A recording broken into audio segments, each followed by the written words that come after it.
चलिए जी बच्चों, हम लोग स्टार्ट करते हैं कुछ क्वेश्चंस। और इसमें पहला क्वेश्चन है एग्जाम्पल 9.1। इसमें बोल रहे हैं suppose that the lower half of the concave mirror reflecting surface is covered with an opaque material. What effect will this have on the image of an object placed in front of the mirror? Okay, देखिए ये question बहुत easy है। इसमें बोल रहा है यदि मेरे पास कॉन्केव मिरर है और कॉन्केव मिरर का हाफ पोर्शन, आधा हिस्सा हम लोग जो है किसी ओपेक मटेरियल से कवर कर दें, ये ओपेक मटेरियल है, तो ऐसे सिचुएशन में इमेज के ऊपर क्या असर पड़ेगा? सिंपल सा क्वेश्चन है। इसको मैं कुछ इस तरीके से बताता हूं। मान लीजिए मेरे पास ये कॉन्केव मिरर से मैंने कॉन्केव मिरर के सामने यहां पे कहीं तो भी तो ऑब्जेक्ट रखा है, और हम लोग ये क्वेश्चन में बताया हुआ है कि लोअर हाफ पोर्शन जो है हमने इसको ओपेक मटेरियल से ढक दिया है। अब ऐसी सिचुएशन में कि इमेज किस तरीके की बनेगी हमें ये पता करना है। तो एक बात ध्यान रखिए, हमारा जो ऑब्जेक्ट होता है, ऑब्जेक्ट से n नंबर ऑफ रेज बाहर निकलती हैं depending upon the intensity of light in the background.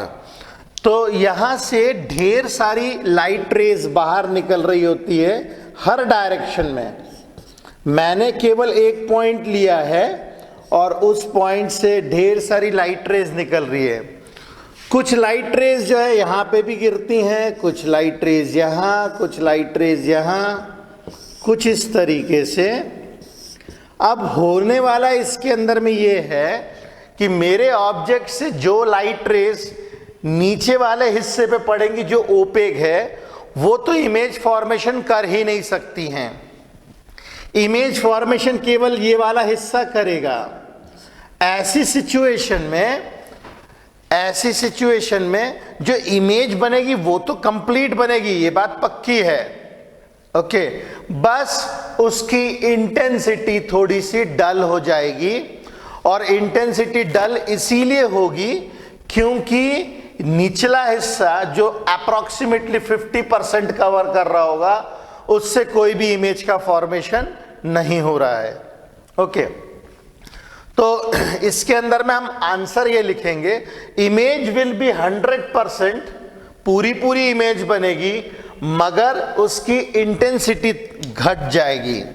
तो इमेज इसके अंदर जो आएगा, image will be formed completely, मगर इसकी जो इमेज रहेगी वो रहेगी ब्लर्ड या लेस इंटेंस।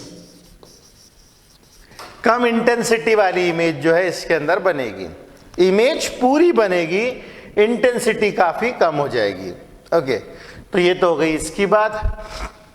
अब नेक्स्ट क्वेश्चन है हमारा, जिसके अंदर में कॉन्केव मिरर के सामने कुछ इस तरीके से मोबाइल रखा हुआ है और हमें पता लगाना है कि इसकी इमेज का फॉर्मेशन कैसे होगा। तो देखिए जी, ये तो हमें बहुत अच्छे से पता है कि मोबाइल जो है, जो हिस्सा इसका सेंटर ऑफ कर्वेचर के ऊपर होगा, सेंटर ऑफ कर्वेचर पे रखे हुए ऑब्जेक्ट्स की इमेज सेंटर ऑफ कर्वेचर पे बनती है, इन्वर्टेड इमेज। तो ये वाला जो हिस्सा रहेगा, इसका सेंटर ऑफ कर्वेचर पे रखा हुआ जो हिस्सा रहेगा, वो तो सेंटर ऑफ कर्वेचर पे ही बनेगा, सेंटर ऑफ कर्वेचर पे ही बनेगा। जितना बड़ा ऑब्जेक्ट है उतनी बड़ी इमेज बनेगी। मगर जो सेंटर और फोकस के बीच में रहेगा, उसकी इमेज जो है वो जो है सेंटर के इस तरफ बनेगी, कुछ इस तरीके से। अगर मैं लाइट रेज लेकर के जाऊं, तो लाइट रेज जब हम इस तरीके से लेकर के जाएंगे तो उससे यहाँ पे कहीं तो भी तो मेरी इमेज बन रही है। इस पॉइंट को मैं मान लेता हूँ ए, और ए की इमेज बन रही है कहीं तो भी तो यहाँ। ओके, और ऐसे ही मैं एक और पॉइंट ले लेता हूँ, ये वाला बी, और बी पॉइंट की राइट रे तो ऐसी की ऐसी आएगी, मगर जो फोकस से जाएगी वो कुछ इस तरीके से हमें मिलेगी, मतलब बी पॉइंट की इमेज यहाँ पे मिलेगी। ओके, अब जो इसकी फाइनल हमारी जो इमेज बनेगी मोबाइल की इमेज फाइनल कुछ इस तरीके से बनेगी, ऐसी इमेज का फॉर्मेशन होगा।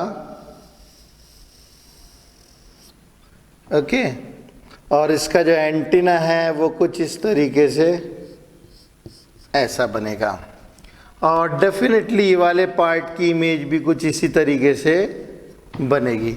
तो इसका अनइवन रिफ्लेक्शन हमें इसीलिए मिल रहा है कि क्योंकि it's not a point object, ये कोई एक पॉइंट ऑब्जेक्ट नहीं है, ये एक बड़ा 3 डायमेंशनल ऑब्जेक्ट है जिसमें हर हिस्से के ऊपर मैग्निफिकेशन आपको अलग अलग मिलेगी।